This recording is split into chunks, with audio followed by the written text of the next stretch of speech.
Dans cette vidéo, nous allons plonger dans l'une des affaires les plus médiatisées et controversées du Bénin. L'affaire des 18 kilos de cocaïne impliquant l'homme d'affaires et figure politique Sébastien Adjavon.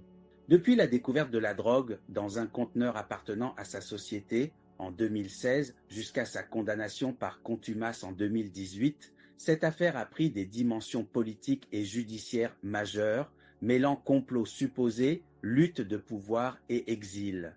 Si vous voulez comprendre les détails de cette affaire complexe, les accusations, les retournements de situation et ses implications sur la scène politique béninoise, restez avec nous pour découvrir tous les dessous de cette histoire.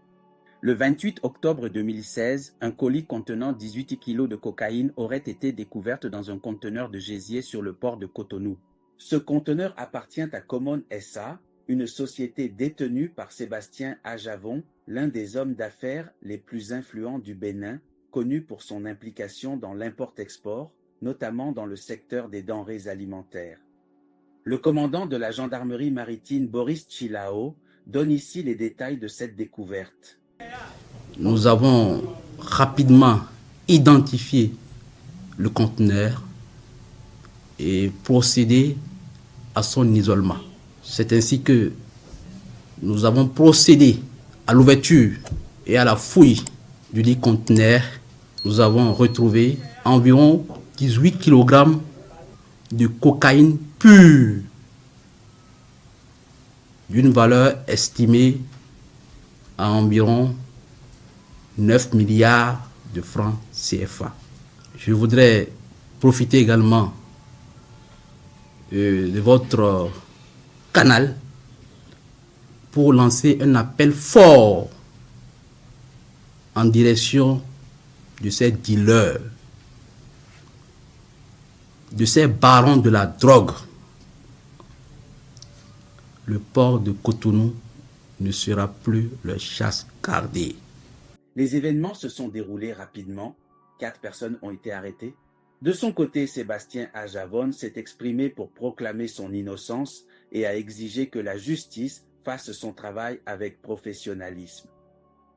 Quand on rentre en politique, il y a des coups qu'on reçoit. Et c'est quand même étonnant parce que, vous savez, au temps de Yahi, pendant tout le quinquennat, le dernier quinquennat, les menaces arrivaient tout le temps pour dire qu'on allait me mettre la drogue dans mes marchandises. Nous avons été vigilants, Dieu aidant, ils n'ont pas pu atteindre leur objectif. Et ce fut le tour de la rupture à laquelle nous-mêmes nous avions participé. Ce que je dois vous dire, c'est que nous ne sommes pas là pour polémiquer, nous devons faire entièrement confiance à notre justice. Ce que je dois dire à l'instant où nous sommes, c'est qu'il y a des agents de Common qui ont été arrêtés, qui sont en garde à vue, et nous allons laisser la justice faire son travail. Mais il faudrait que la lumière soit faite, parce que nous recevons des centaines, des milliers de conteneurs. Comment est-ce qu'ils ont su que dans un seul conteneur, il y avait de la drogue? Alors, il faudrait que le gouvernement de la rupture fasse la lumière. Ce n'est pas fait pour ramener des chefs d'entreprise, des investisseurs dans notre pays. C'est une manière de voyou, puisque nous avons constaté que les plombs qui étaient sur les conteneurs n'étaient plus là. D'habitude, quand on constate ces anomalies, on appelait seulement les experts maritimes. Et ça permettait à l'expert maritime, à nous-mêmes, aux consignataires, à l'armement de se faire représenter pour compter si éventuellement, en violant les plombs, il n'y a pas eu vol. Ce matin, quand on m'a saisi de la question, j'ai dit, mais laissez-les faire leur travail, c'est un contrôle de routine. Non, on m'a dit non, qu'il y a toute une armada de gendarmes. J'ai dit, ah, bon, si ça sort du cadre normal, appelez un huissier pour aller constater, mais soyez vigilants pour que quand vous ouvrez, on ne mette pas quelque chose dedans. Parce qu'on m'avait déjà prévenu. Ces derniers temps, on m'en a dit pour dire qu'ils vont essayer de me mettre quelque chose pour me créer des ennuis. Mais je suis là. Dieu est au contrôle. Ce que je voudrais dire, si dans les semaines, le gouvernement de la rupture ne fait pas l'effort pour que les responsabilités soient situées, ce serait dommage pour notre économie.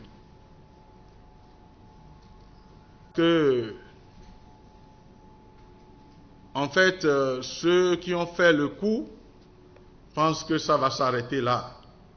Mais malheureusement pour eux, la société qui a envoyé les marchandises n'en est pas une petite. C'est la plus grosse société de l'agroalimentaire au Brésil. Et ils ont envoyé les conteneurs. Vous savez, tout est tracé. On sait quand est-ce que le conteneur est mis, quels sont les plans qui ont été mis dessus. Jusqu'à ce que ça arrive à Cotonou, on se connaît la péripétie. Mais ce que je voudrais demander aux enquêteurs pour les orienter un peu, c'est qu'on puisse déjà prendre le foie, le produit qu'ils ont trouvé, qu'ils ont eux-mêmes appelé. Je n'ai pas vu le produit, je ne connais pas le produit. Je ne suis pas un acheteur, un importateur de ce produit. Mais d'habitude, quand nous ouvrons les conteneurs, nous prenons la température. Parce qu'il y a la température, on n'a qu'à foutre ça dedans et on saura quand est-ce qu'ils ont mis ça dedans. Ils n'ont qu'à le faire immédiatement. Si vous faites des vices de forme sur ce dossier, ça va mal se passer. On est dans un pays civilisé et vous ne pouvez pas nous faire peur. Personne, si Yahi n'a pas pu me faire peur, ce n'est pas vous qui pouviez me faire peur. Je souhaiterais que la procédure puisse suivre son cours. Mais je dois vous dire qu'on doit tout de suite faire, je ne sais pas quel est le produit, on doit faire l'analyse du produit. On doit mettre les sondes dedans pour voir la température. Parce que si c'est une marchandise qui est venue de là-bas, elle doit être congelée. C'est des gésiers de dinde qui sont arrivés et il y a 2660 et quelques cartons dedans. Les produits n'ont pas été dissimulés dans les cartons, les produits ont été laissés à l'entrée du conteneur. Et ça fait honte, ça ne fait pas du bien dans notre pays. On doit aider notre pays à prospérer et non à le détruire. Ce qui est en train d'arriver, c'est comme si on était dans un pays de Gestapo. On ne laissera pas faire. En tout cas, je fais confiance en la justice de mon pays. La seule qui, pendant le temps de Yahi, a pu jouer son rôle, qui est le dernier rempart. J'ai toujours dit, si notre justice plombe, si notre justice chute, tout est à terre. Nous laisserons la justice faire son travail. Je me tiens, nous nous tenons à la disposition de la justice pour que la vérité puisse triompher. Mieux, les enquêteurs n'ont qu'à aussi prendre les empreintes qui se trouvent sur le sac qu'ils ont trouvé ou le sachet qu'ils ont trouvé. Il faut que notre pays s'en sorte grandi et que d'ici une semaine, on me dise, voilà ceux qui ont fait, ceux qui ont osé aller violer les conteneurs de Comone et mettre du n'importe quoi dedans. Mais ce qu'ils doivent comprendre, c'est que Comone n'est pas encore propriétaire de la marchandise. Moi, c'est quand je le reçois dans mes entrepôts que ça devient ma propriété. En fait, ils ont affaire aujourd'hui aux shippers. Et ça va mal se passer. Ils sont en train de décrédibiliser complètement notre pays. Dans la foulée, Sébastien Adjavon est arrêté par la police béninoise pour être entendu dans le cadre de cette affaire. Il est soupçonné d'être impliqué dans le trafic de drogue, puisque la cocaïne a été retrouvée dans un conteneur lié à sa société. L'un de ses avocats, Maître Alain Orunla, nous livre les premiers éléments. On doit malheureusement retenir que M. Sébastien Adjavon est retenu dans les locaux de la compagnie de gendarmerie de Cotonou, après avoir été interpellé aux alentours de 18h à l'issue d'une conférence de presse qu'il a donnée. À cette heure-ci, à l'heure où je vous parle, c'est-à-dire 1h du matin, on ne sait pas pourquoi il est retenu, aucune procédure n'a été ouverte, aucune notification de garde à vue et de ses droits n'a été faite, de sorte que je considère qu'il est en détention arbitraire et illégale. Les services de police et de gendarmerie sont embarrassés parce qu'ils se renvoient la balle. Il était question que Sébastien Adjavon soit entendu par l'OCERTID. Finalement, à 1h, nous sommes encore à la gendarmerie. Le procureur de la République, qui est le patron de l'enquête, semble ne pas avoir donné d'instructions claires. Donc je peux vous dire que nous sommes dans une zone de non-droit, une zone d'illégalité au regard des règles du Code de procédure pénale, qui prescrivent que dès la première heure de privation de liberté, ce qui est le cas, le mis en cause sache ce qui lui est reproché et soit dans ses droits pour se défendre. Ou les autorités reconnaissent très rapidement la bourde, parce qu'il s'agit d'une véritable bourde, et se ravisent, ou elles vont essayer de rattraper ce qui est déjà perdu, puisque la procédure a été mal enclenchée, elle est viciée. Pour mieux comprendre les implications politiques de cette affaire, revenons brièvement à l'élection présidentielle de 2016. Sébastien Adjavon faisait alors partie de la coalition de la rupture qui a permis à Patrice Talon d'accéder au pouvoir. Classé 3e à l'issue du premier tour, derrière le Premier ministre Lionel Zinsou et le candidat Patrice Talon, Sébastien Adjavon a appelé ses partisans à soutenir Talon pour le second tour. Découvrez ici comment il explique l'accord qu'il avait conclu avec le candidat Patrice Talon. Mesdames et messieurs, chers journalistes, je vous remercie d'être présents pour la courte intervention que je m'apprête à faire. Dimanche dernier, des millions de Béninoises et Béninois se sont rendus aux urnes. Je tiens à les en remercier, car les conditions d'organisation du scrutin n'étaient pas des plus simples. Par leur vote, nos concitoyens ont témoigné de leur attachement à notre démocratie. Je tiens plus particulièrement à remercier les centaines de milliers d'électeurs qui m'ont accordé leur suffrage. Par leur vote, ils ont clairement exprimé leur volonté de rupture apaisée dans un large rassemblement. C'est pour moi, mais aussi pour tous les membres de la coalition de rupture, le signe que le changement s'impose.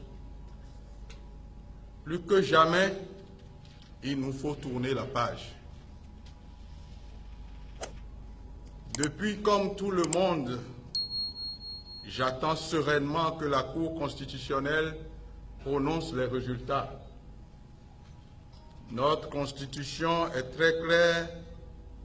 Seule la Cour constitutionnelle a les prérogatives pour prononcer les résultats. Compte tenu du faible écart prononcé par la Sénat entre moi-même et M. Patrice Talon, et même avec M. Lionel Zinsou, il est important que la Cour constitutionnelle prenne tout le temps nécessaire pour vérifier l'authenticité et la validité de tous les résultats, ce que ne pouvait pas faire la Sénat. Par conséquent, tout reste encore ouvert. Quoi qu'il en soit, nous sommes avec M. Patrice Talon et d'autres candidats dans la coalition de rupture et nous avons pris l'engagement mutuel de soutenir celui d'entre nous qui sera présent au second tour.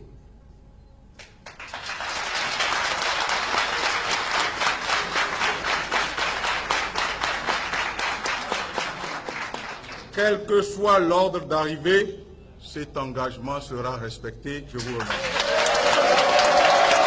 Le procès se déroule rapidement dans un contexte de grande tension médiatique et politique, car Sébastien Ajavon était également une personnalité politique influente. Sébastien Ajavon a toujours nié les faits, affirmant qu'il n'était pas au courant de la présence de cocaïne dans le conteneur. Son équipe de défense soutenait qu'il s'agissait d'une tentative de complot visant à le discréditer politiquement et économiquement.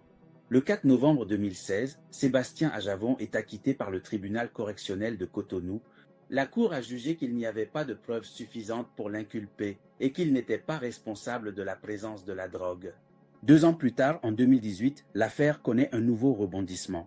Le procureur spécial de la Cour de répression des infractions économiques et du terrorisme somme Sébastien Ajavon de se présenter devant la juridiction dans un délai d'1 semaine. Pour assurer sa défense, un collège de 10 avocats s'était mis en place. Les avocats expriment ici leurs inquiétudes et déceptions. Et de terrorisme, un rapide rappel pour Monsieur Sébastien Ajavon et 3 prévenus. Le tribunal de première instance de Cotonou a relaxé ces 4 personnes alors qu'elles étaient renvoyées devant une juridiction répressive pour trafic international de stupéfiants. Ils ont été relaxés le 4 novembre 2016. Depuis, compte tenu de ce que subit personnellement M. Sébastien Ajavon, celui-ci a fait le choix de saisir la Cour africaine des droits de l'homme et des peuples contre l'État du Bénin.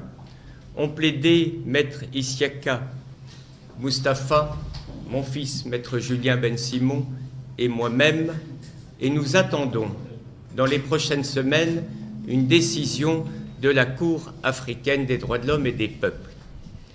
2 ans après cette relaxe, le 24 septembre 2018, M. Sébastien Ajavon et les 3 autres personnes qui étaient avec lui devant le tribunal reçoivent une convocation devant la Cour de répression des infractions économiques et de terrorisme pour une audience d'aujourd'hui, 4 octobre.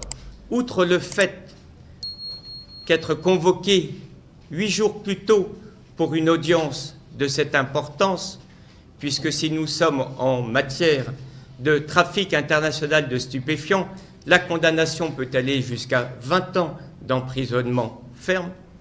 Outre le fait que cette Cour de répression statue en premier et dernier ressort, c'est-à-dire que si la condamnation est prononcée, la personne va en prison sans pouvoir interjeter appel. Outre le fait que la convocation de nos clients ne mentionne pas la raison pour laquelle ils sont convoqués, ce qui enfreint les règles les plus élémentaires du droit international et des droits de la défense, chacun devant savoir pour quelle raison il est renvoyé devant une juridiction. Ces 4 personnes ont décidé de ne pas être présentes à l'audience de ce matin. Elles en ont parfaitement le droit au regard du droit international, mais également au regard du Code de procédure pénale béninois. Elles peuvent, si elles le souhaitent, être purement et simplement représentées. Et c'est ainsi que M. Sébastien Ajavon a mandaté un collège de 10 avocats, 7 du barreau du Bénin, 1 du barreau de Côte d'Ivoire et 2, mon fils et moi, du barreau de Paris. Nous nous sommes présentés à l'audience ce matin tout à fait normalement. Aucun problème devait apparaître. Nous avions à la fois les documents qui nous permettent de présenter la demande de nos clients pour être représentés, les lettres, et également nos propres lettres de constitution.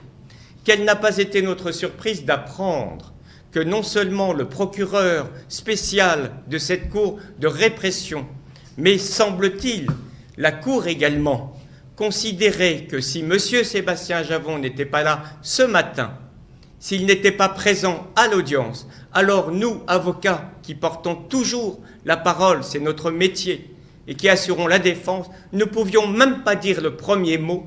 Nous n'avions pas la parole, nous n'étions pas partis au procès, nous ne pouvions pas défendre nos clients.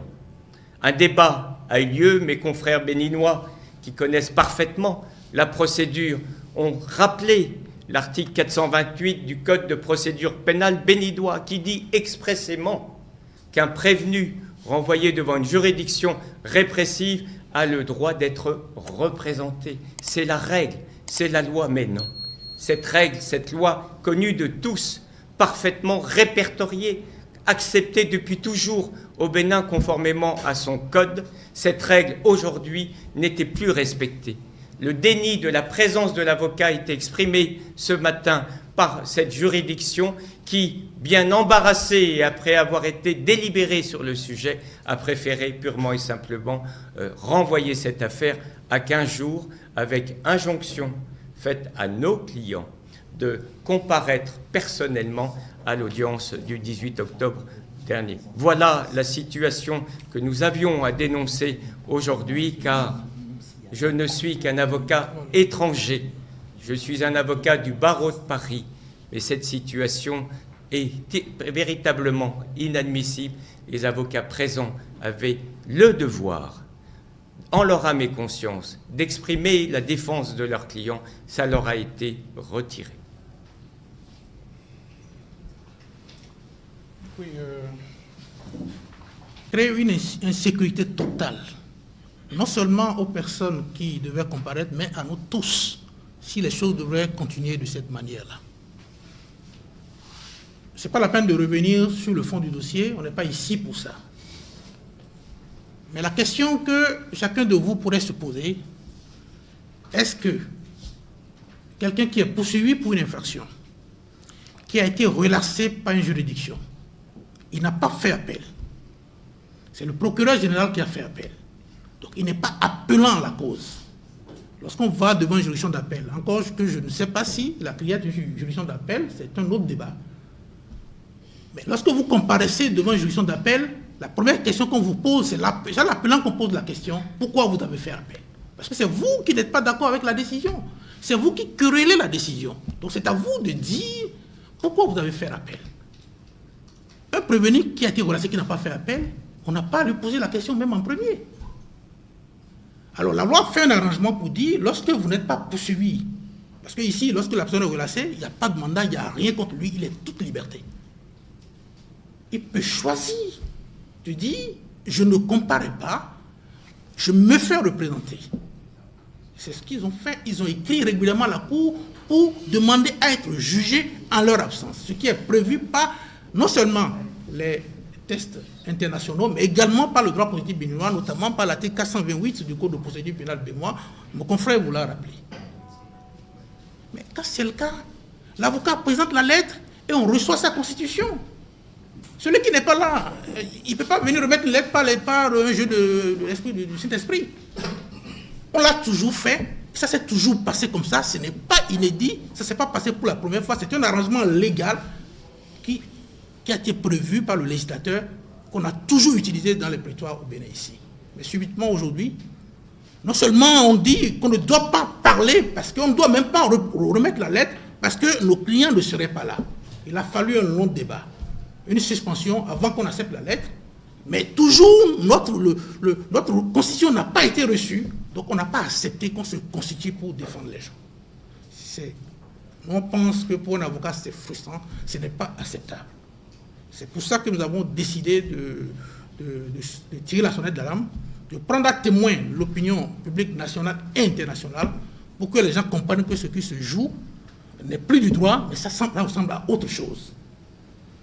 Alors, lorsqu'on renvoie, parce que même la loi dit, si la lettre est présentée, on reçoit la Constitution, on commence les débats, au cours des débats, la Cour, le tribunal peut estimer qu'à l'étape où on est dans les débats, c'est nécessaire d'entendre la personne. Il peut ordonner maintenant que la personne comparaisse. Et même dans ce cas, la personne peut toujours choisir de ne pas comparaître. Il le fait à ses risques et périls. Parce qu'on dit dans ce cas, même s'il refuse, la décision lui est réputée contradictoire. Donc il prend sur lui le risque de ne pas venir, mais il ne peut pas dire après que c'est une décision de défaut. Donc le seul risque qu'il prend, c'est pour lui-même. Alors la personne choisie, vous prenez acte de sa décision et les défenseurs vont présenter ces observations. Mais on ne nous a pas permis de parler ce matin, on ne nous a pas permis de nous constituer. Et c'est pour cela que nous avons décidé de vous réunir et de vous dire réellement ce qui s'est passé et de partager avec vous notre inquiétude pour que vous puissiez relayer ça, pour savoir que nous avons le sentiment que nos clients ne sont pas en sécurité, ils sont plutôt en danger.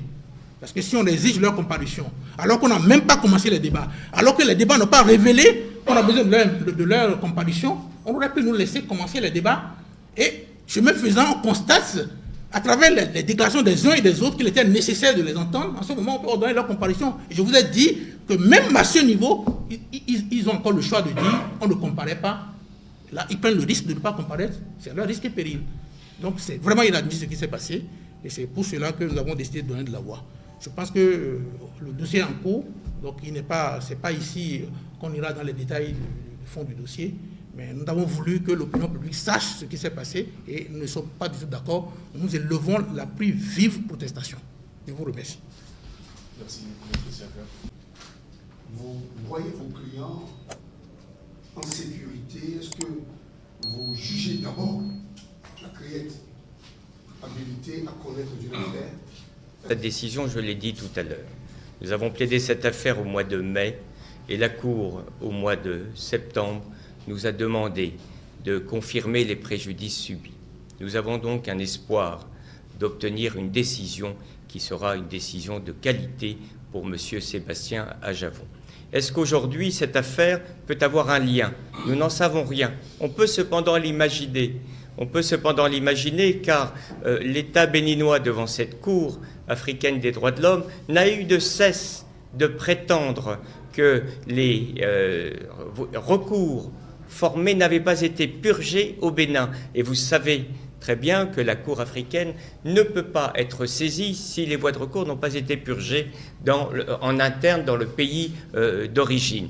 Peut-être utiliseront-ils cette procédure qui est arrivée à la hussarde, dont plus personne n'attendait son existence, comme je vous l'ai dit, convoquée pour 8 jours après, ce qui est parfaitement inadmissible, pour essayer d'influer sur la Cour africaine des droits de l'homme. Je n'en sais rien, c'est une possibilité. Le deuxième point par rapport à notre audience de ce matin, il faut garder en mémoire un élément déterminant, un adage juridique qui s'applique dans le monde entier, à savoir que quand une personne a été jugée pour des faits, elle ne peut pas être jugée une deuxième fois pour les mêmes faits. Monsieur Sébastien Ajavon et les 3 personnes qui étaient avec lui ont été relaxées alors qu'elles risquaient entre 10 et 20 ans de prison. Elles ont été relaxées par une juridiction du tribunal de Cotonou.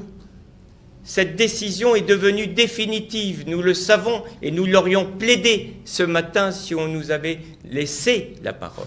On nous a muselés, on nous a empêchés de parler.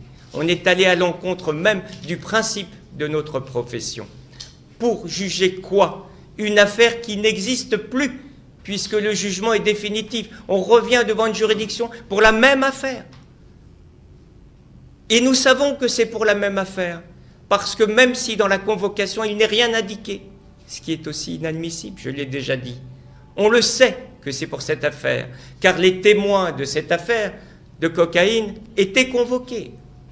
Parce que les 4 prévenus de cette affaire de cocaïne étaient également convoqués. Donc on sait qu'on recherche ici, au Bénin, le moyen de rejuger une affaire qui a déjà été largement jugée.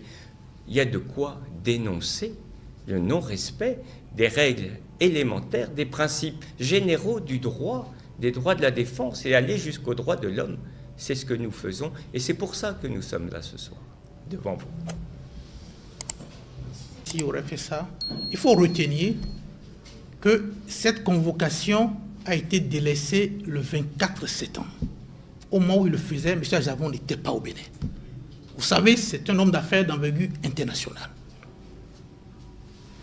En un mois, il voyage au moins une fois par mois. Donc il était déjà parti quand la convocation a été délaissée. Donc il avait des rendez-vous sur le plan international. Mais cela dit, rien ne l'oblige juridiquement à être là ce matin. La loi lui permet de se faire représenter. Et c'est ce qu'il a fait. Ça ne veut rien dire. C'est la loi qui a permis cela. C'est la loi qui a dit qu'une personne convoquée peut demander à être jugée en son absence. Parce que nous, on ne veut pas aborder le fond. Mais pour nous, cette affaire est terminée. Parce que l'appel sur lequel je ne veux pas aller dans les détails parce que le dossier, je ne le plaidais pas ici, mais l'appel sur lequel il se fonde, l'appel est inexistant. Ça n'existe pas là où ça doit exister. Donc ce dossier, on ne pourrait même pas l'enrôler, puisque cet appel n'est pas régulier. Donc il faut savoir, raison de plus pour lui, pour demander c'est son droit. Donc le 18 octobre, rien ne l'oblige. Là, il n'est pas là, rien ne l'oblige non plus à être là le 18.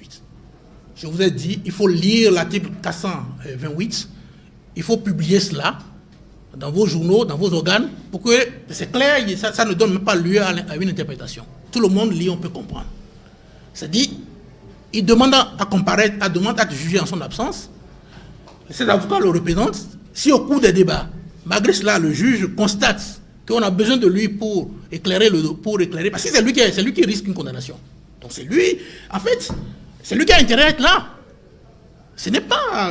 c'est lui qui a intérêt à être là. S'il choisit, il le fait à ses risques et périls. Si, au cours des débats, la Cour constate qu'on a besoin de lui pour comprendre, il peut renvoyer. C'est à ce moment qu'on peut renvoyer. C'est qu'on est déjà dans les débats. Mais s'il renvoie, la loi dit, il peut encore dire non, je ne viens pas. La conséquence, c'est que la décision lui est opposable. C'est tout. Donc rien ne l'oblige à venir. Je ne suis pas lui, je ne prends pas la décision à sa place, mais rien ne l'oblige à être là le 15. Et le 18. Donc nous allons rappeler les dispositions. Ce que nous demandons, c'est que la loi soit appliquée. On ne demande pas autre chose. Ce que la loi a prévu, que cela soit respecté. Voilà. Parce que le juge est soumis à l'autorité de la loi. Merci, on va prendre des questions. Problème sur le plan procédural. Relaxé, c'est relaxé. Celui qui est relaxé au Bénin dessous, il est relaxé. C'est pas parce que la personne est relaxée que sur le plan procédural, ça pose un autre problème. C'est-à-dire, la preuve, il n'a pas fait appel.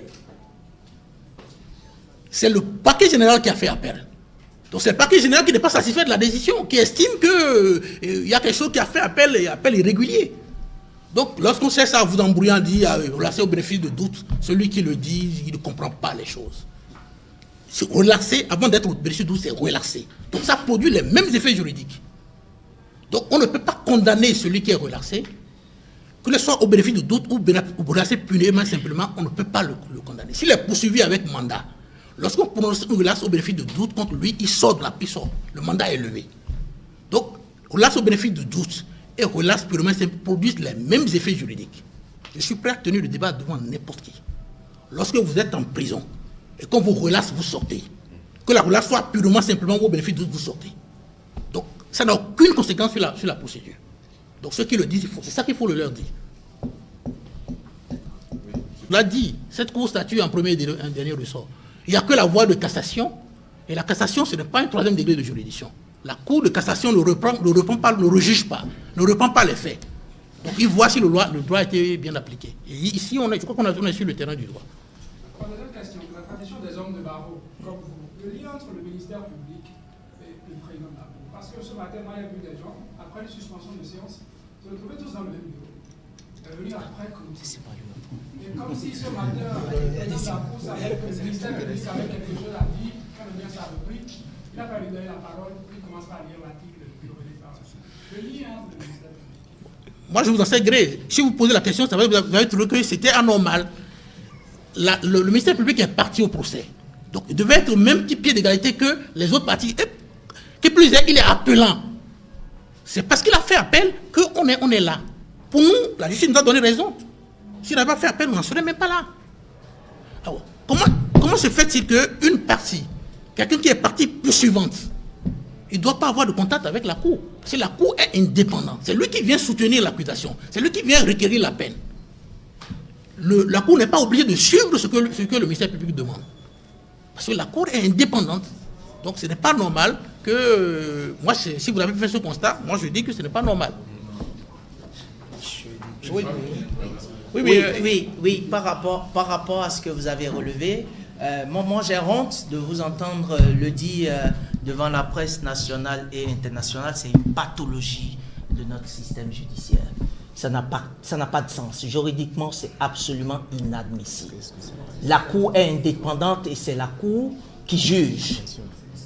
Le ministère public est comme une partie au procès. Je voudrais rapidement vous rappeler l'histoire, ce qui a conduit à ce que le ministère public est appelé à se retrouver sur le même palier que la Cour.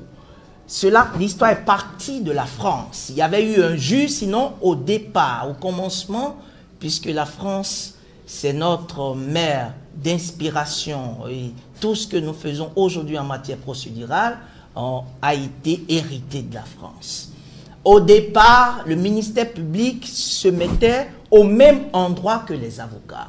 Mais il fut un temps où un juge qui n'entendait pas très bien a bénéficié de la faveur du ministère public qui, pour lui souffler ou pour lui parler, pour qu'il puisse entendre, se déplaçait et allait à ses côtés. Et c'est à partir de cet incident que le ministère public s'est retrouvé par une erreur de disposition à côté de la Cour. Sinon, en principe, le ministère public doit être où, à l'origine, occupe les mêmes positions que les avocats. Pour vous dire qu'en principe, le ministère public, et c'est d'ailleurs pourquoi le ministère public, dans notre système juridique, comme dans celui de la France, n'intervient pas dans le délibéré. Il n'assiste pas au délibéré. Il ne doit pas savoir ce qui se décide. Ce que vous avez constaté, si vous étiez un huissier, ça aurait pu avoir des conséquences juridiques extrêmes. Parce que le ministère public n'a pas le droit, et il faut que ça s'arrête. Vous l'auriez relevé peut-être aussi, qu'il y a des petits mots qui se passent entre le ministère public et le procureur, et le président de la Cour. Comme si le président de la Cour allait chercher une approbation. Vous savez, nous sommes tous des Béninois. Et la seule chose qui nous protège, c'est la loi. Mais cette Cour nous donne l'impression que nous sommes dans un couloir. Et que tous ceux qui y passent vont directement, pas au jugement, mais à la condamnation. Je vous dis, et ce serait mon mot de fin, si le ministère public continue à se comporter comme ça, il viole non seulement les principes cardinaux qui régissent notre droit de procédure pénale, mais aussi les conventions internationales, mais en plus, il viole la sécurité de nous tous. Ça veut dire que c'est plutôt le ministère public qui est le président de la Cour, ce qui, du point de vue juridique, absolument constitue une aberration. Merci. Nous sommes dans un état de droit. Un état de droit, ce n'est pas une incantation. C'est un état assis sur d'abord une constitution qui prévoit des règles prédéfinies. Le garde des Sceaux n'est pas dans son rôle. La compétence d'une juridiction est appréciée par la juridiction elle-même. Et avant qu'elle ne se prononce, il lui appartient de se prononcer d'abord sur sa compétence à connaître des faits qui lui sont soumis. Le garde des Sceaux a outrepassé ses pouvoirs. Il a violé le principe de la séparation des pouvoirs. Et si on était dans un état où nous avons confiance en la Cour constitutionnelle, ses propos devaient être déclarés anticonstitutionnels. Ce n'est pas possible. Qu'est-ce qu'il dit? Il dit oui, la criette est compétente pour connaître de cette affaire. Et il dit au fond, il revient à la criette de se prononcer. Mais qu'est-ce qu'il dit? En fait, il conditionne la criette. Parce que la notion de compétence, c'est un contentieux juridique qui peut être discuté devant la criette. Et il appartiendra à la criette d'apprécier au regard de notre droit positif si elle est compétente ou pas. Mais le garde des Sceaux anticipe, puisque c'est eux qui ont nommé les juges. C'est eux qui ont créé la criette. Et la criette siège au ministère, dans le bâtiment qui est censé abriter le ministère de la Justice. D'abord, ça, c'est une incompatibilité qui me pose problème personnellement. Parce que la justice, le pouvoir judiciaire, c'est un pouvoir. Ce n'est pas possible. Et lorsque j'entends le garde des Sceaux, alors que pour une affaire qui est pendante, venir nous parler de la compétence, c'est une aberration. C'est une erreur qu'il ne faut plus jamais reprendre. Le garde des Sceaux, c'est un confrère, mais ce n'est pas ce que le droit enseigne. Je vous remercie. Je voudrais ajouter quelque chose. Dans ces cas-là, aucune juridiction, la cour de répression que nous évoquons, ne peut prendre en charge une telle affaire. Je vous confirme que ce jugement est définitif.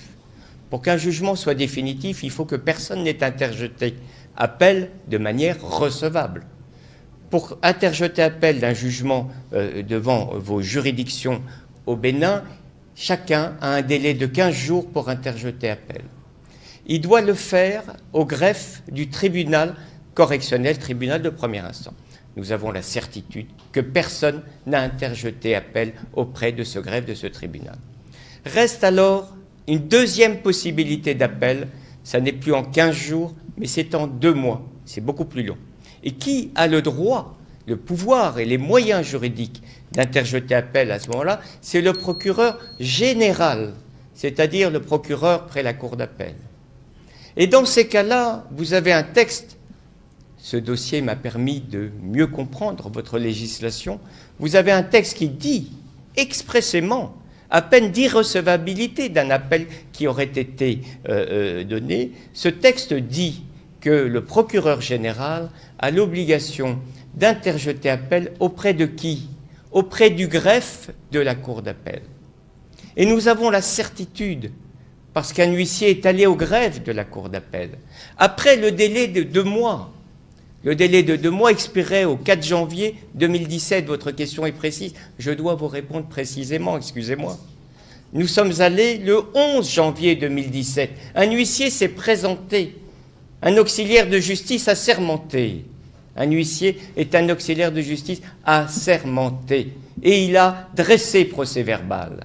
Il a questionné le greffier et acté, noté ce qui a été répondu. Il a vérifié le document sur lequel se trouvent inscrits les appels. Et il a constaté qu'aucun appel n'a été interjeté par le procureur général. Ce jugement est donc devenu définitif. Mais cependant, parce que c'est parfois surprenant et je découvre au moins une dizaine de surprises dans ce déplacement dans votre si joli pays, nous découvrons plus tard que le procureur général a, oui, interjeté appel. Oui, il a interjeté appel. Mais il ne l'a pas fait où il fallait qu'il le fasse. Peut-être s'est-il trompé, peut-être c'est une erreur de jeunesse, je ne connais pas ce procureur. Mais il est allé au greffe du tribunal pour interjeter appel. Et là, cet appel interjeté est irrecevable, n'existe pas. Donc oui, madame, ce jugement est définitif. Et selon l'adage « non bis in idem », on ne peut pas être jugé 2 fois pour des mêmes faits. Deuxièmement, par rapport à la Cour, vous posiez la question « est-ce que cette Cour est en droit de juger cette affaire ?» Pour les raisons précédentes que je vous ai indiquées, vous conviendrez que, évidemment, elle ne peut pas juger cette affaire. Mais c'est encore plus important lorsqu'on lit la loi de 2018-13 qui a installé cette Cour. Car cette Cour ne peut statuer que dans 2 cas. Certes, pour les affaires d'infraction économique, certes, pour les affaires de terrorisme, certes, pour les affaires de trafic de stupéfiants, mais dans 2 cas juridiques au niveau procédural, en matière de flagrant délit et s'il y a un arrêt de renvoi de sa commission, sa chambre d'instruction, en matière de flagrant délit et s'il y a un arrêt de renvoi par sa chambre d'instruction. On n'est pas dans le flagrant délit, on l'a bien compris, cette affaire dure depuis octobre 2016. On n'est pas dans le flagrant délit. Sommes-nous dans un arrêt de renvoi de la chambre d'instruction? Non. Il n'y a eu aucune instruction. La chambre n'a d'ailleurs jamais été saisie. Et si elle avait été saisie, elle l'aurait été quand? Je rappelle que la criette a été installée de mémoire le 27 août 2018. C'est une gamine qui vient de se positionner, qui est en train de fleurir, qui est en train de grandir, qui veut prendre position peut-être un peu rapidement. Mais en tout état de cause, sa chambre de l'instruction n'était pas en mesure d'instruire. Et dans le dossier ne figure aucun arrêt de renvoi. Et je terminerai parce que vraiment, j'ai trouvé ça inadmissible. Quelqu'un est renvoyé 8 jours avant dans une procédure où il risque 20 ans de prison incompressible. Et nous n'avons pas accès au dossier? Je veux dire, moi, Marc Ben Simon, avocat, 34 ans d'avocature, je n'ai pas accès au dossier? Je ne peux pas le voir, ce dossier? Mon client risque 20 ans. Je ne pourrai même pas faire appel pour lui et je n'ai pas la possibilité. être à armes égales avec les juges.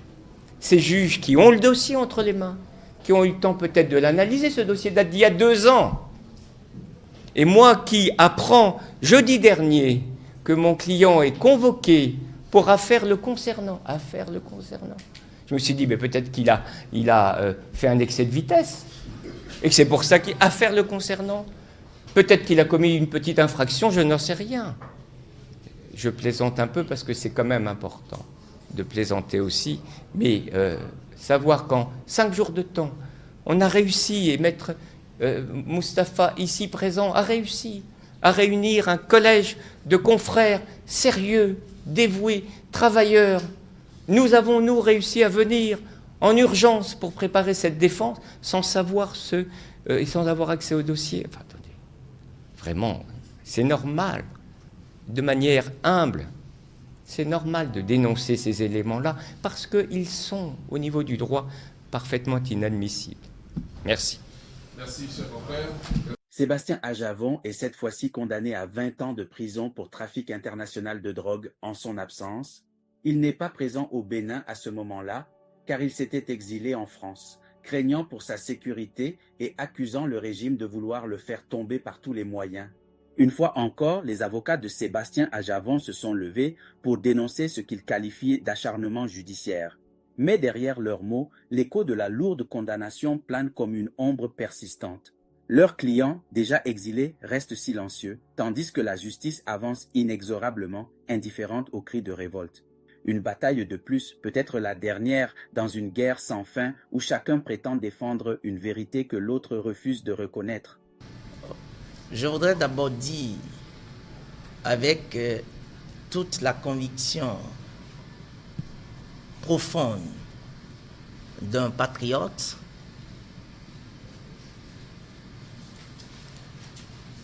et ça, je le dis à l'attention de tous les politiciens de ce pays,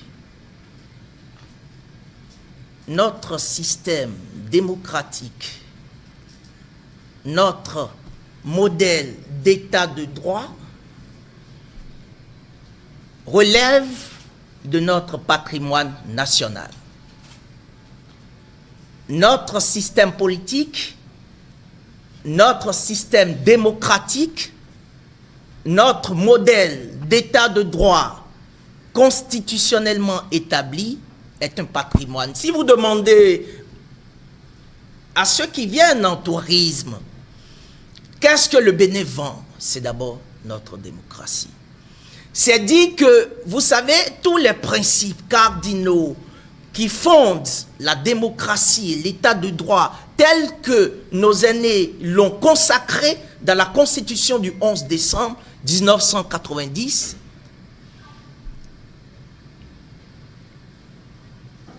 est hors du champ du machiavélisme politique. C'est hors du champ des manipulations politiques. C'est hors du champ des calculs politiques, en ce sens que nul n'a le droit, et je le dis avec force, et je suis prêt à mourir pour ça, nul n'a le droit de remettre en cause l'âme de cette République. Nul n'a le droit, qu'a qu'en soit ses velléités, de remettre en cause les fondements, ce qui fait de nous ce que nous sommes. C'est parce que nous sommes comme ça qu'aujourd'hui, ceux qui nous gouvernent, ils ont eu le temps de venir au pouvoir. C'est parce que, je vous le dis avec beaucoup de fermeté, c'est parce que l'État béninois, où l'État peut perdre un procès, que ceux qui sont là aujourd'hui, ils sont là. Donc c'est parce que nous sommes un État démocratique qu'ils sont là.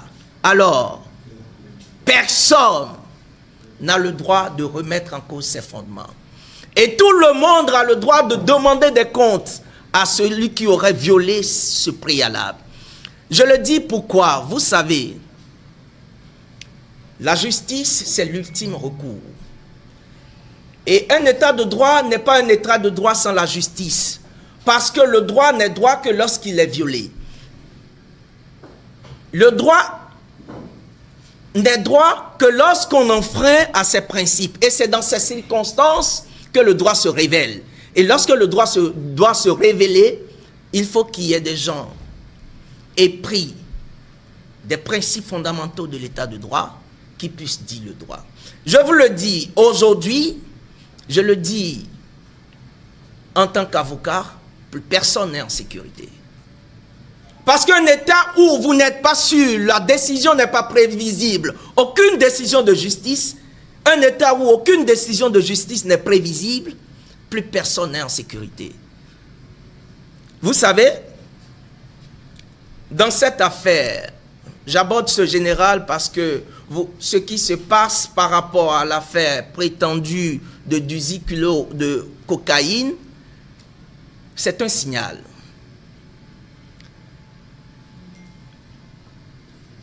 Vous le savez, à l'audience passée, les avocats que nous sommes, nous avions été empêchés de prendre la parole. Parce que il y a plusieurs étapes. L'avocat prend d'abord la parole, le juge l'écoute, et il lui est loisible de faire droit à sa demande. Nous avons été d'abord empêchés de prendre la parole. On a pensé que c'était une ignorance, parce que nous sommes dans un État qui est dans un lien sous-régional et international. Nous ne vivons pas en autarcie. Au-delà des lois positives qui sont des lois internes chez nous, nous sommes partis à beaucoup ou à plusieurs conventions internationales qui garantissent des droits fondamentaux. Nous avons été empêchés de prendre la parole, nous avons pensé que non, le président plaisantait. Il a insisté. Ils nous ont enfin permis de déposer la lettre par laquelle les personnes poursuivies sollicitaient de la Cour ou présentaient, demandaient à la Cour d'être jugées en leur absence. Vous avez entendu les commentaires qui ont été faits autour de l'article 428. Le procureur spécial s'est fait son opinion. Mais qu'est-ce qu'on retient? C'est qu'en définitive, la Cour a accepté les demandes et a lu les demandes et a fait observer que les prévenus n'ont pas indiqué dans les lettres les avocats qu'ils ont constitués. Je voulais sourire. En réalité, ça fait vraiment sourire parce que l'avocat, et c'est la loi qui le dit, et tous les magistrats sérieux le savent, il est dispensé de l'obligation d'avoir prouvé son mandat. Lorsque l'avocat se présente devant une juridiction et dit « Monsieur le Président, je représente telle personne », il est cru d'office. C'est légal, ce n'est pas une faveur, c'est une prérogative. Alors même que ce principe est consacré depuis des lustres, le juge dit « Mais il prend les correspondances et il nous fait observer que, ben écoutez, chers avocats, les parties n'ont pas indiqué votre nom. » Vous savez, des fois, il faut faire l'âne pour avoir le foin. Nous nous sommes retrouvés après le renvoi pour dire, ben, et si c'est ça, nous allons faire le jeu du président. Parce que nous tenons à jouir d'une prérogative inaliénable, inconditionnelle, du droit d'être défendu qui est reconnu au parti. Je dirais au passage, n'écoutez pas ceux qui interprètent le code de procédure pénale à leur manière, qui disent que non, il y a un 221, non, il y a... Non, ils ne comprennent rien en droit. Parce que le droit d'être défendu, je le dis et je le martèle, je suis prêt à faire le débat où que besoin soit, c'est un droit inconditionnel. C'est un droit qui est engendré par le seul fait que vous êtes poursuivi. Et que vous soyez présent ou pas, vous avez le droit d'être défendu par un avocat. C'est un corollaire du principe du procès équitable. Parce qu'on considère, depuis 1948, il y a très longtemps, on considère que dès lors que vous êtes poursuivi et qu'un jugement doit être rendu à votre encontre, il faut quand même, comme on le dit chez nous, avant de tuer le coq, on lui donne de l'eau. Il faut enjoliver. Il faut permettre à la personne ou à son représentant légal, qui est l'avocat, de présenter ses moyens de défense. Et même si vous êtes en fuite, ce qui n'est pas le cas en l'espèce, c'est pour vous dire que sous quelque angle que l'on puisse appréhender l'absence des prévenus, ils ont droit d'être défendus. Et ça fait rire parce que la dette karmique est imprescriptible. Ceux qui disent aujourd'hui, non, je ne sais pas, je ne veux pas être un oiseau de mauvais augure, mais j'imagine demain ce qui va se passer, parce que le magistrat aussi peut être poursuivi. Et il peut choisir de ne pas comparaître. Et il peut arriver qu'il soit dans son intérêt, qu'un avocat dise, mais la cour, vous n'êtes pas compétente pour juger cette personne. Et si c'est une cour sérieuse, elle analysera d'après les éléments de la cause pour dire le droit. Donc, ils nous ont non seulement empêché de parler, le président nous dit, je ne vous reconnais pas. Ça viole même la courtoisie que l'ensemble de la magistrature et l'ordre des avocats se doivent en tant qu'institution. Et le règlement de l'UEMOA dit, il y a un règlement de l'UEMOA qui régit la profession d'avocat. Il prescrit en son article 5 que l'avocat, il est le seul à pouvoir représenter les parties. De telle sorte que il est juridiquement inconcevable qu'une cour sérieuse puisse dénier aux avocats le droit élémentaire de représenter le parti. Mais au-delà, nous avons protesté. Il y a eu un incident, sinon plusieurs, légitimes de notre côté. La Cour a suspendu.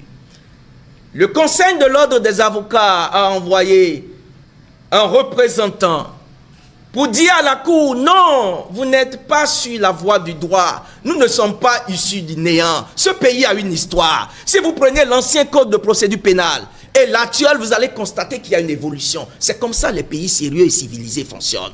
Mais aujourd'hui, on nous renvoie, je ne sais pas quand, peut-être au Moyen-Âge, mais bien avant 90. Et c'est ça qui est choquant, et c'est ça qui m'amène à dire, il faut que les hommes politiques fassent attention.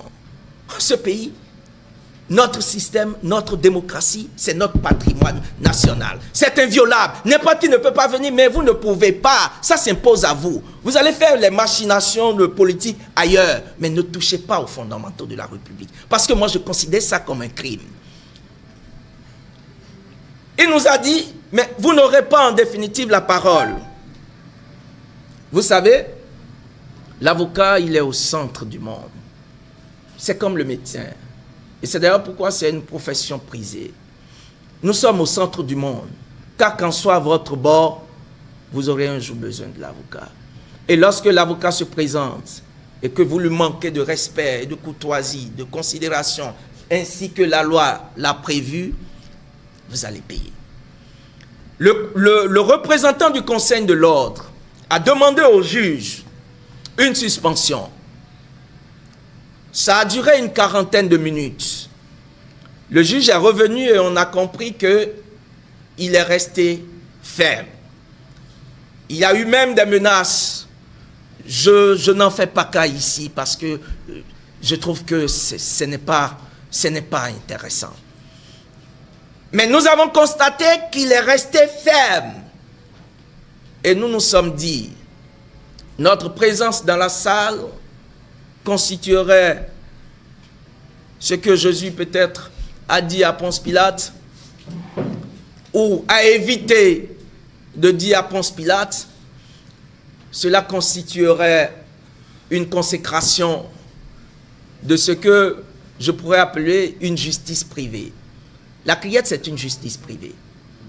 Et c'est une plaie véritable qui est amputée, qui est entamée, j'allais dire, sur le corps de notre démocratie. Cette cour n'a pas sa raison d'être dans notre histoire, en tout cas dans l'évolution, dans le processus de l'évolution de notre histoire. C'est une honte pour nous. Vous savez, nous sommes quittés par protestation. J'ai appris que le procureur spécial, dans ses réquisitions, nous a lancé des tirs qu'on n'était pas là. Il faut être courageux pour dire les choses en face des gens. Il aurait dit des choses contre nous. Ce n'est pas nécessaire. Parce que lorsque l'avocat a fait son devoir et là, le témoignage de sa conscience, il lui est à peu près égal de ne pas l'avoir d'autre part. Nous avons quitté. Mais qu'est-ce que nous apprenons? que la décision qui est rendue au-delà des peines, c'est des fantaisies. Parce que je vous dis, cette affaire est très complexe. Et pour moi, c'est une grande surprise qu'on puisse mettre le dossier en délibéré le matin et mettre ça au soir si la décision n'avait pas été pré-rédigée. Je vous donne un exemple tout bête. Devant la barre, un témoin se présente. Le président de la cour demande au procureur spécial, il est vraiment... Non, ce n'était pas un témoin, une partie civile. Et il demande, mais est-ce qu'il est vraiment partie civile dans la cause? Ou s'il est vraiment témoin? En tout cas, est-ce qu'il est parti au procès? Ça veut dire quoi? Il n'a pas lu le dossier. Il ne connaît pas le dossier. Il ne connaît pas le dossier au moment même où l'affaire était en train d'être prise. Et par quelle alchimie il a pu analyser la contribution de chacun. Parce que vous savez, en matière pénale, la responsabilité est individuelle. Il n'y a pas de responsabilité collective. On doit pouvoir démontrer le rôle que chacun a pu jouer dans cette invention qui nous distrait, qui nous empêche de nous occuper des choses sérieuses, de 18 kilos de cocaïne. Il est impossible à quelqu'un qui ne connaît rien du dossier, qui n'a même pas entendu la version des prévenus. Mais l'affaire a été mise en délibéré. On apprend que les prévenus ont été condamnés à 20 ans ferme, eux tous. Et une autre surprise, c'est qu'on apprend que la décision est dite avoir été rendue par défaut. Vous savez, le droit positif, c'est une nébuleuse. De telle sorte que lorsque vous êtes mu par une intention malveillante, vous voulez manipuler la loi, créer des dispositions en votre faveur, vous ne pouvez pas tout appréhender à la fois. C'est à tort qu'on a parlé de défaut. Je ne sais pas si ça a été fait exprès, parce que le défaut vous oblige à faire une opposition. Et lorsque vous faites une opposition, vous revenez devant la même cour. Évidemment, votre opposition suspend la décision, mais laisse courir le mandat d'arrêt qui a été décerné.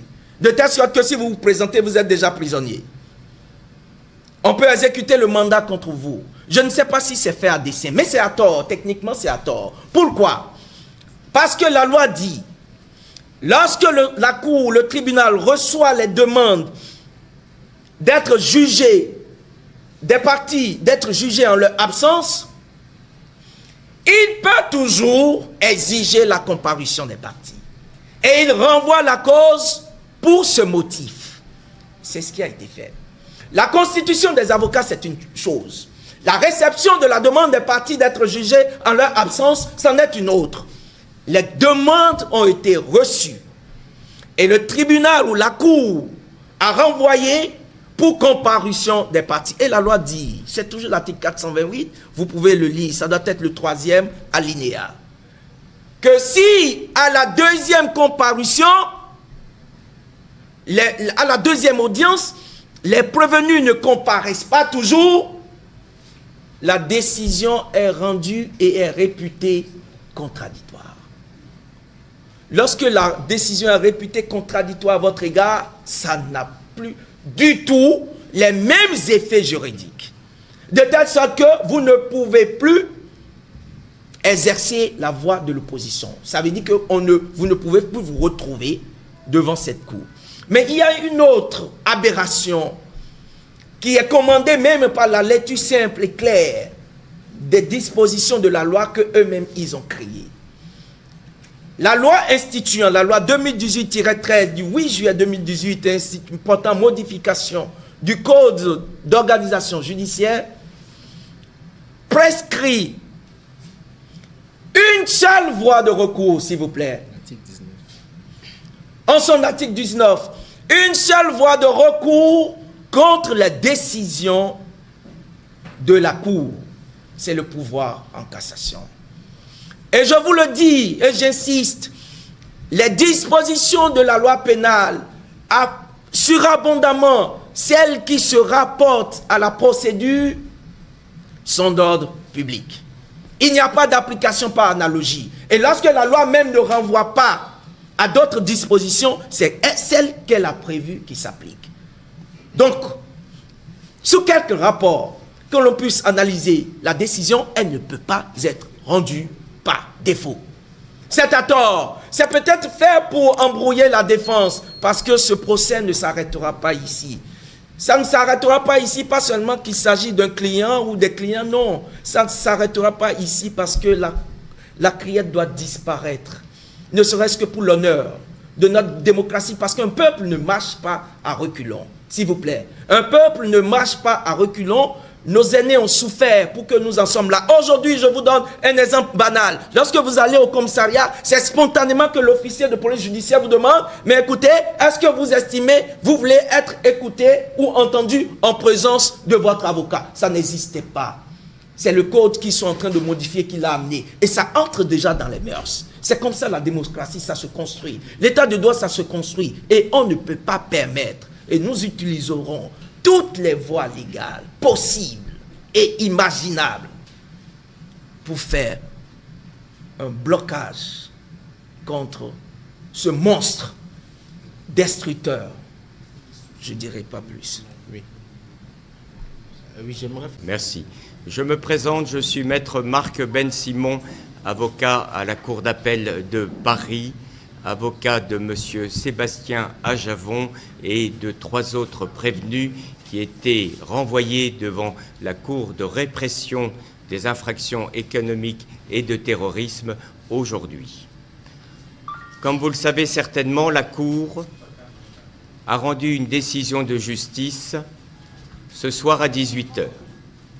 Elle a considéré que le crime de trafic international de stupéfiants a bien été commis par M. Sébastien Ajavon et les 3 autres personnes. Elle n'a pas tenu compte du jugement qui a déjà été rendu le 4 novembre 2016 par le tribunal de première instance de Cotonou pour la même affaire, jugement qui avait relaxé purement et simplement M. Sébastien Ajavon. Elle n'a pas tenu compte qu'en interdisant la présence des avocats de M. Sébastien Ajavon, elle rendait une décision qui est nécessairement une décision tronquée, car que ce soit au Bénin, en France ou sur la scène internationale, sans la présence des avocats qui portent la parole d'un accusé, d'un prévenu, la justice ne peut être rendue. Or, ce matin, lorsque nous étions devant cette juridiction répressive qui porte bien son nom, Cour de répression, lorsque nous étions devant cette juridiction et que nous étions en collège d'avocats, 10 avocats, 7 avocats béninois, 1 avocat de Côte d'Ivoire, 2 avocats français, mon fils et moi, et que nous représentions, conformément au Code de procédure pénale béninois, nos clients, que nous avions leur lettre de représentation et que nous étions légitimement en droit de prendre la parole, le président de séance a refusé de nous donner la parole. C'est dire que cette décision a été rendue sans même que le moindre argument, que le moindre moyen de fait, que le moindre moyen de droit n'ait pu être exprimé par aucun d'entre nous. Nous savions que cette Cour était incapable de juger une telle affaire. Nous savions que cette Cour ne pouvait pas prendre une affaire de ce type, car cette affaire a déjà été jugée. Nous savions que notre client ne pouvait être renvoyé devant cette juridiction créée, semble-t-il, pour les besoins de la cause, installée il n'y a pas plus d'1 mois et demi, c'est-à-dire le 27 août 2018, créée à cette fin. Nous savions tous ces éléments-là et nous devions les dénoncer. Nous n'avons pas pu les dénoncer et aujourd'hui la décision est rendue. Je rappelle que la décision porte sur 20 ans d'emprisonnement ferme. 20 ans. Mandat d'arrêt international, puis condamnation à 5 millions de francs CFA d'amende. C'est dire que si M. Sébastien Ajavon revenait sur le territoire béninois, alors il serait immédiatement incarcéré. Comment une cour a-t-elle pu prendre une décision aussi abjecte sans même qu'il y ait eu un débat judiciaire sur le sujet? Comment a-t-elle pu prendre une décision aussi sévère sans même se soucier qu'une juridiction précédente a déjà relaxé tout le monde? Comment une cour de cette importance a-t-elle pu décider d'une telle décision dans la journée sans même se soucier que cette affaire de cocaïne n'est qu'une affaire de pseudo-cocaïne, que nous savons tous que le conteneur dans lequel a été trouvé ces 18 kilos de cocaïne avait été violé, c'est-à-dire que les scellés avaient été changés, que tout à chacun avait pu mettre cette cocaïne dans le conteneur avant même que les services de police ne l'ouvrent, que rien ne démontrait que M. Sébastien Ajavon, qui est bien loin de l'empotage d'un conteneur, aurait participé à ce genre de choses. Nous savions que c'était un complot. Il a été dénoncé devant le tribunal, et ce qui a entraîné un jugement de relax à l'époque. Il devait être dénoncé aujourd'hui. Il n'a pas pu l'être, et la Cour a pris cette position. Voilà la situation juridique. Voilà notre positionnement. Nous sommes décidément très en colère par rapport à une telle décision. Nous combattons, nous n'arrêterons pas la procédure. Nous envisageons dès demain de former un pourvoi en cassation parce que, je le rappelle, une décision aussi sévère, aussi lourde, qui entraîne la mort civile d'un individu, en l'occurrence le principal opposant au régime actuel, cette décision est insusceptible d'appel. La Cour rend une décision en premier et dernier ressort, en conséquence de quoi seul le pourvoi est possible. Voilà la situation aujourd'hui d'une Cour qui a pris une telle position.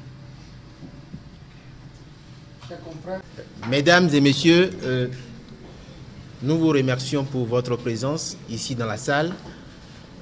Avocats que nous sommes, nous avons prêté un serment. Le serment qui est celui de n'être soumis à aucune autorité judiciaire. Le serment que nous avons prêté est celui de n'être soumis à aucune autorité politique. Le serment que nous avons prêté est celui de la défense de la veuve et de l'orphelin et de tout faire pour que la loi, rien que la loi, soit respectée et que, en tout état de cause, nous puissions exercer notre ministère conformément à la loi. Mon confrère, finissant, a invoqué les dispositions de l'article 19 de la loi portant création, modification de notre organisation judiciaire et portant également création de la CRIET. Mais je voudrais apporter une précision pour dire que les décisions rendues par la CRIET ne lient pas les parties, quelle que soit la qualification qui a été retenue par la CRIET. Ce qui lie les parties, c'est la loi. Et conformément aux dispositions de l'article 19 de la CRIET, de la loi portant création de la CRIET, il n'y a pas à distinguer selon que l'arrêt est rendu par défaut, selon que l'arrêt est rendu de façon réputée contradictoire ou selon que l'arrêt est rendu de façon contradictoire. La loi portant création de la CRIET elle-même, en tant que loi spéciale, a prévu une seule voie de recours pour tous les arrêts rendus par la Cour de répression des infractions économiques. Et donc, nous sommes surpris d'entendre que la Cour, peut-être pour nous mener sur une fausse piste, déclarer sa décision être une décision de défaut. En tout état de cause, conseil de M. Sébastien Adjavon que nous nous sommes donné le temps de la réflexion, mais nous ne nous laissons pas prendre à défaut. J'avancerai pour dire que ce matin, nous nous sommes présentés devant la Cour avec l'espoir de pouvoir effectivement défendre nos clients. Mais depuis hier, les couleurs avaient déjà été annoncées par le président de la formation. Le 11 octobre 2018, le dossier ayant été renvoyé pour que nos clients, à la date du 18, sinon avant celle-là, puissent indiquer dans leur lettre la précision selon laquelle elles constituaient des avocats nommément cités dans une lettre pour assurer leur défense malgré leur absence, nous avons estimé qu'il était judicieux d'adresser une lettre au président de la Cour pour lui demander de mettre à notre disposition une copie intégrale du dossier judiciaire. Nous avons par lettre, effectivement, en date du 11 octobre, saisi le président de la Cour aux fins que je viens de vous décrire. En réponse à notre courrier, le 15 octobre 2018, le greffier en chef de la Cour de répression des infractions économiques, certainement après avoir reçu instruction du président de la Cour, nous a répondu à Maître Yves Kossou, à Maître Hippolyte Yédé, à Maître Isiaka Mustafa, à Maître Prosper Aounou, à Maître Samuel Ayodele Aounou, à Maître Renaud Vignile Agbodjo, à Maître Roméo Godonou. Je suis désolé d'être obligé de venir exercer ma profession devant les médias, parce que ce qui n'a pas pu nous être permis devant une juridiction, nous n'avons pas d'autre choix que de venir nous expliquer pour les raisons pour lesquelles nous n'avons pas été en mesure de l'exercer. La réponse qui nous est donnée, je vous donne son contenu. Objet: votre demande de communication du dossier pénal avec la précision suivante. Procédure Criette 2018 RP 0029 en date du 11 octobre 2018. Cher maître, je viens par la présente vous informer que votre lettre sans numéro du 11 octobre 2018, objet de signification de correspondance du jeudi 11 octobre 2018, par laquelle vous avez sollicité la communication du dossier pénal dans la procédure sus-référencée, a retenu toute notre attention. Je voudrais bien simplement rappeler à votre attention que le dossier de cette procédure est mis à votre disposition pour toute consultation sur place dans le bureau du greffier en chef de la Cour de répression des infractions économiques et du terrorisme. Je vous saurai tous gré des dispositions que vous allez bien vouloir prendre à cette fin. Faisons une interprétation, je dirais, même lapidaire. Faisons une interprétation toute simple. Quelle est la conséquence d'un tel courrier? Si ce n'est la reconnaissance à nous, avocats, de pouvoir assister ou de pouvoir représenter nos clients à l'occasion de l'évocation du dossier. Si la Cour ne nous reconnaissait pas la qualité d'avocat représentant nos clients, pourquoi nous a-t-elle répondu? Nous a-t-elle autorisé à accéder au dossier judiciaire? Pourquoi nous a-t-elle permis d'accéder au dossier judiciaire? Mais quelle ne fut notre surprise hier, dans l'après-midi, quand Maître Isiaka, Maître Aounou Ayodele et Maître Yves Kossou se sont rendus à la Cour, se sont rapprochés du greffier en chef. On nous a fait patienter pendant une demi-heure le temps d'aller chercher le dossier auprès du président de la formation. Le greffier est revenu nous dit être dans l'impossibilité de nous laisser prendre connaissance du dossier, alors que nous ne nous sommes pas rendus à la Cour ex nihilo. Nous nous sommes rendus à la Cour à la demande de la Cour. Au droit, nous sommes obligés d'opposer le droit. En tout cas, face à l'arbitraire qu'on nous oppose, nous avons des éléments de droit. Il a fallu l'insistance de nos aînés pour que le président de la formation, qui a rendu la décision inique de ce jour, dise qui ne nous reconnaît pas comme étant les avocats de M. Sébastien Adjavon, parce que M. Sébastien Adjavon et ses collaborateurs ne s'étant pas présentés, il était au regret de ne pas pouvoir nous laisser avoir accès au dossier. Mais comment une cour peut dire et se dédire? Comme si entre le jour où on nous a répondu et le jour où nous nous sommes rendus à la cour, il y a eu des instructions contraires qui lui ont été données. Mais c'est la conclusion à laquelle il faut parvenir. C'est la conclusion à laquelle il faut parvenir. Et dans ce cas, nous estimons que la décision qui a été rendue aujourd'hui est une décision qui ne peut pas nous surprendre, puisque les conditions dans lesquelles nous avons été empêchés d'exercer notre ministère étaient déjà des signes avant-coureurs.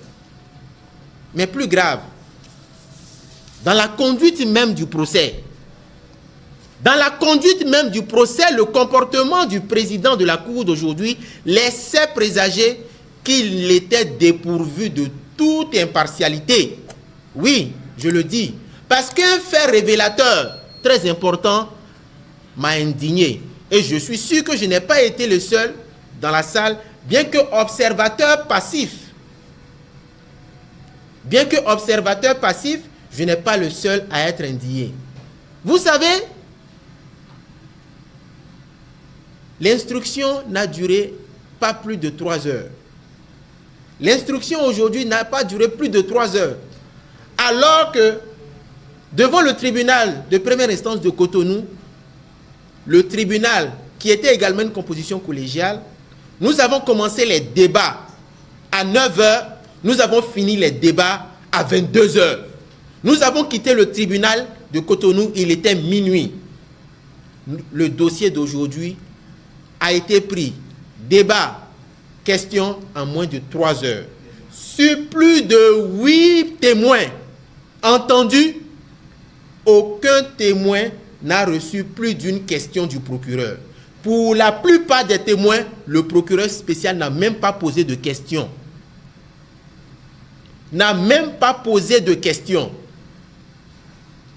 Monsieur le procureur, avez-vous des questions? Pas de questions. Monsieur les avocats de la douane, avez-vous des questions? Pas de questions. Comme si tout était déjà préparé d'avance et il fallait juste atteindre un objectif déjà préparé. Mais la cerise sur le gâteau, c'est que à l'audition de M.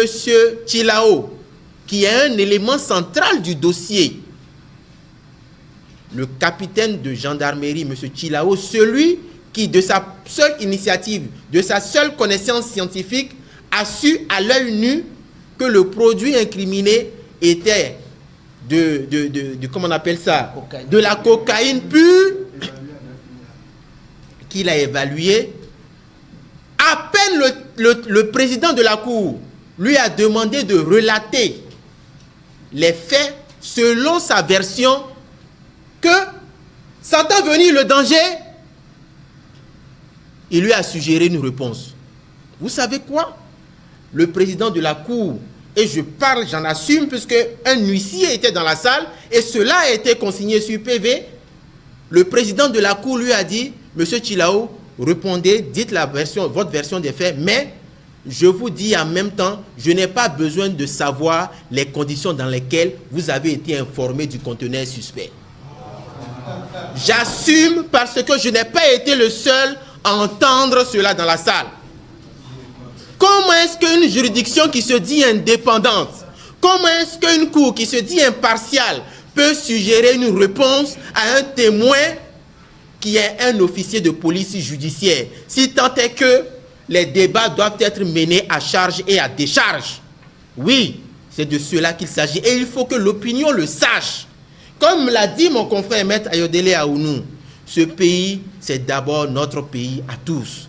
Nous sommes garants du respect de la loi et on peut bien vouloir nous intimider, on peut bien vouloir nous menacer de nous poursuivre à l'audience, car oui, des menaces, il y en a eu, mais nous n'avons pas prêté le flanc. Nous sommes restés dignes, nous sommes restés constants, nous sommes restés fidèles à notre serment. Oui, mais quand vous assistez à ce genre de scène qui jette un discrédit notoire sur notre justice, je pense qu'il y a de quoi le dénoncer. Et donc, vous connaissez la suite. Vous connaissez la suite, messieurs. Je prends un moment d'arrêt avant de continuer pour dire que la Cour de répression des infractions économiques, du terrorisme ainsi que de lutte contre la drogue, le débat s'est posé. Est-ce une cour de premier degré ou une cour de second degré? Est-ce un tribunal de première instance ou un tribunal ou une cour d'appel? Est-ce qu'une juridiction peut être à la fois un tribunal et une cour d'appel? C'est là tout le débat. Mais se réfugiant derrière une disposition qui ne le dit même pas, je vise l'article 20 de la loi qui porte création de la CRIET, le procureur est allé dire que lorsque une affaire est en cours et qu'il y a un jugement, et en cas d'appel, la Cour statue en tant que cour d'appel. Mais lorsqu'il n'y a pas encore un jugement, la Cour statue en tant que tribunal.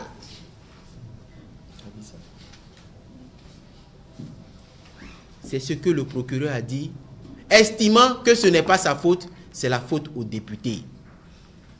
Estimant que ce sont les députés qui ont voté la loi, lui ne fait que l'appliquer. Après nous avoir traités d'intellectuels de mauvaise foi, nous avocats.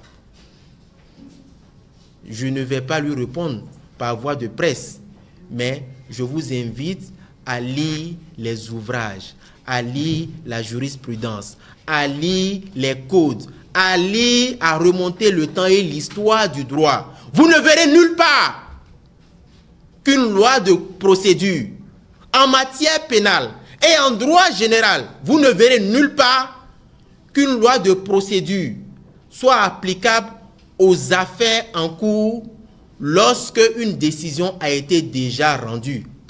Pour la simple raison que le principe de la sécurité juridique veut que les droits acquis sous une ancienne loi soient considérés comme garantis et ce de façon définitive.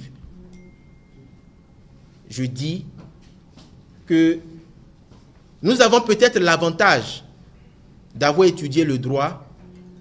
Nous avons peut-être l'avantage d'être des avocats, d'avoir notre façon de voir, mais nous avons également le devoir de vous éclairer lorsque on utilise la justice pour régler des intérêts politiques. On ne peut pas continuer de manipuler la justice. On ne peut pas continuer de manipuler les institutions, de les fragiliser, juste parce qu'il y a des questions, il y a des intérêts politiques énormes qui sont en jeu. Aujourd'hui, c'est M. Sébastien Aljavon qui est victime de la machination, de la manipulation politique.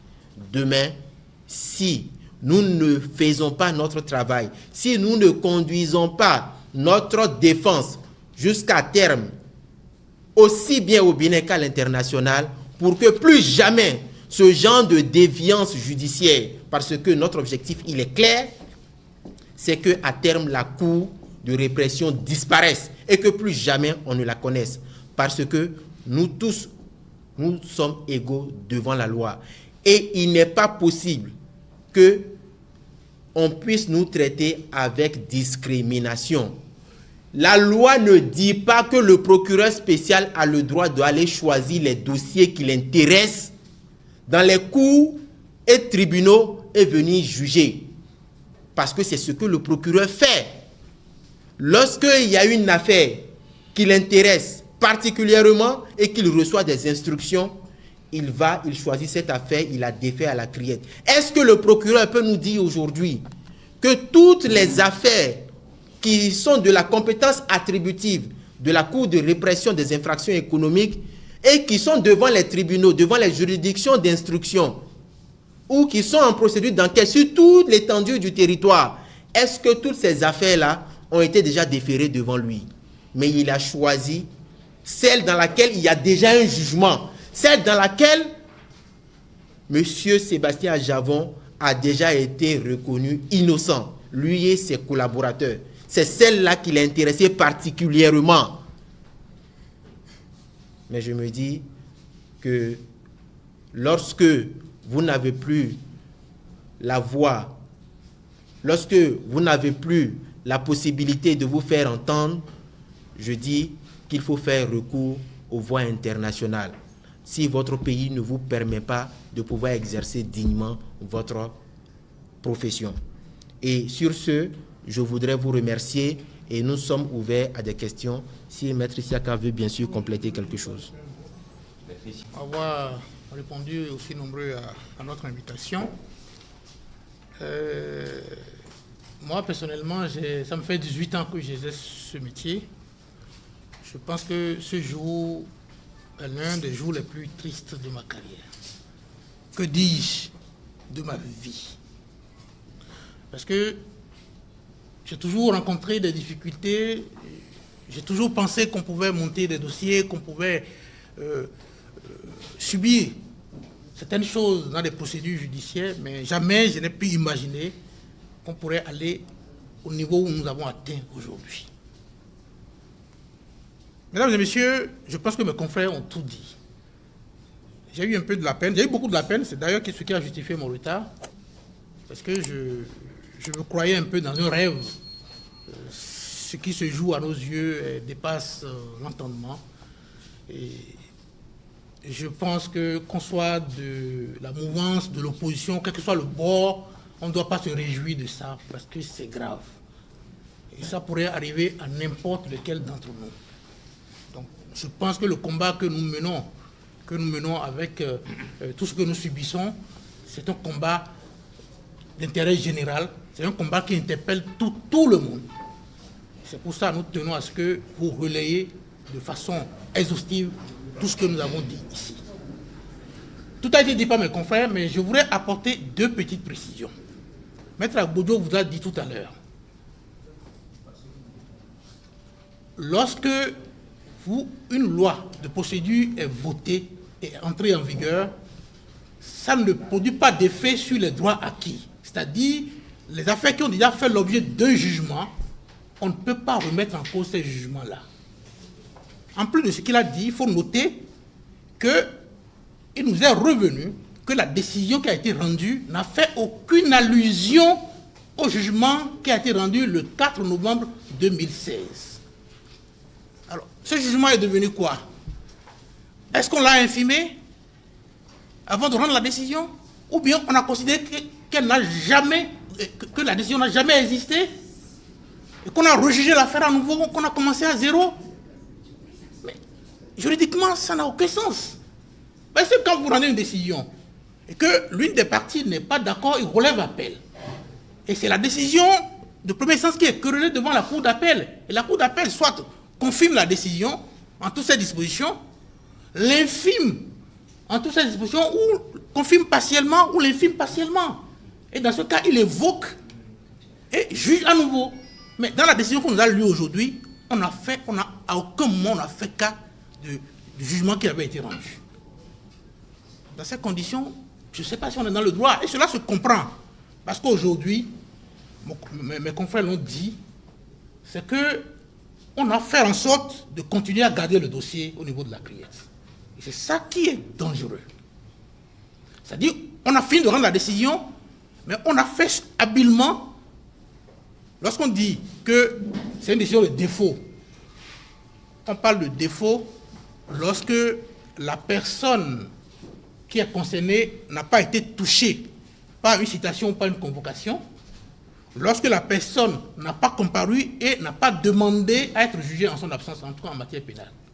La question que vous devez vous poser, est-ce qu'en l'espèce, nous sommes dans cette situation? La réponse est non. D'abord, M. Tolodi Christian a reçu la convocation à personne. Quand vous prenez l'exploit de l'huissier, c'est sa personne même qui s'est déplacée au niveau de l'huissier, parce qu'il m'a appelé. Quand l'huissier l'a appelé pour dire, il y a une convocation, j'ai dit, il faut aller chercher. Et quand vous prenez la notification de convocation, c'est à personne qui l'a reçue. M. Barambé Yelwassi a reçu la convocation à personne. M. Ajavon Nestor a reçu la convocation à personne. Il n'y a que M. Ajavon Sébastien, qui était déjà à l'étranger, qui a reçu la convocation à domicile. Lorsqu'une personne reçoit une citation, une convocation à personne, on ne peut plus prendre une décision de défaut contre lui. Même chose s'arrête là, à partir du moment où on a la preuve par huissier que vous avez été cité, ou vous avez reçu la convocation à personne, la décision doit être réputée contradictoire. Lorsque c'est réputé contradictoire, c'est-à-dire vous n'avez pas comparu 7, mais pour avoir reçu la convocation, la conséquence que le droit tire, c'est que vous avez choisi de ne pas comparaître. Donc ce n'est pas un défaut, vous avez choisi délibérément de ne pas comparaître. Donc c'est réputé contradictoire. Et ça ferme la voie de l'opposition, ça ne vous ouvre que la voie, soit de l'appel quand vous êtes en première instance, soit la voie de la cassation quand vous êtes en appel. Mais ici, malgré que les 3 personnes que j'ai citées ont reçu les convocations à personne, ont qualifié à leur égard la décision de défaut. Parce que lorsqu'on dit défaut, vous avez 10 jours pour faire opposition, le dossier reste au niveau de la juridiction qui a rendu la décision, vous venez vous constituer prisonnier et on vous rejuge. Alors que si c'est un pouvoir en cassation, il faut transférer le dossier à la Cour suprême. Mais ne voulant pas transférer le dossier, on a qualifié à tort la décision de défaut. Donc il y a un premier élément. Deuxième élément, non seulement ils ont reçu la convocation à personne, ils ont écrit à la Cour pour autoriser la Cour à les juger en leur absence, conformément à l'article 428 dont a parlé mon confrère.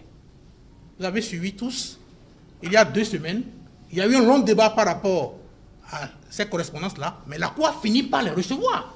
Donc la correspondance existe au dossier de ce que ces personnes-là ont écrit pour demander à être jugées en leur absence. Dès lors que la correspondance, ils ont d'abord reçu la correspondance avant de refuser qu'on se constitue.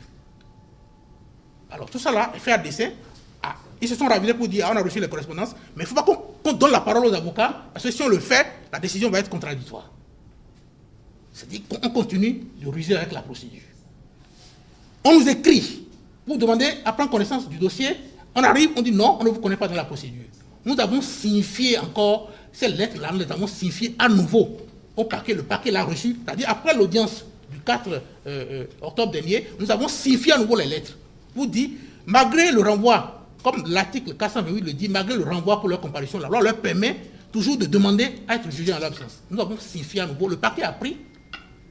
C'est la Cour, le président de la Cour qui a dit, moi je ne prends pas, parce que j'estime qu'il faut adresser cette lettre-là au président de la composition.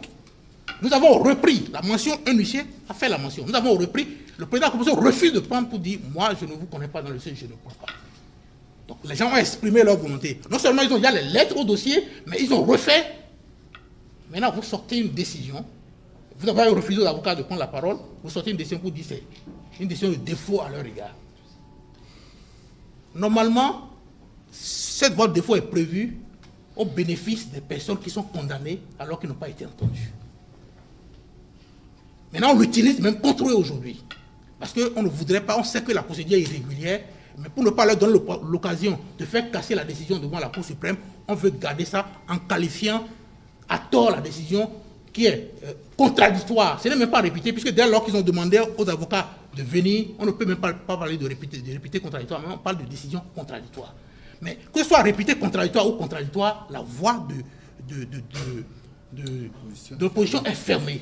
Donc il faut libérer le dossier.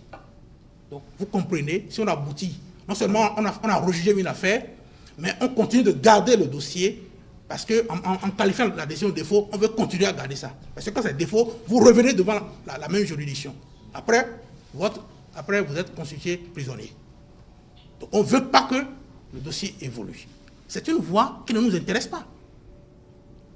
C'est prévu au bénéfice de la personne qui n'a pas comparu. Mais cette voie ne nous intéresse pas. C'est pour ça qu'on a demandé à être jugé en notre absence. Parce que nous avons compris que le droit ne sera pas dit à ce niveau-là. Nous espérons que le droit sera dit à un niveau plus élevé, mais on nous empêche d'accéder à ce niveau.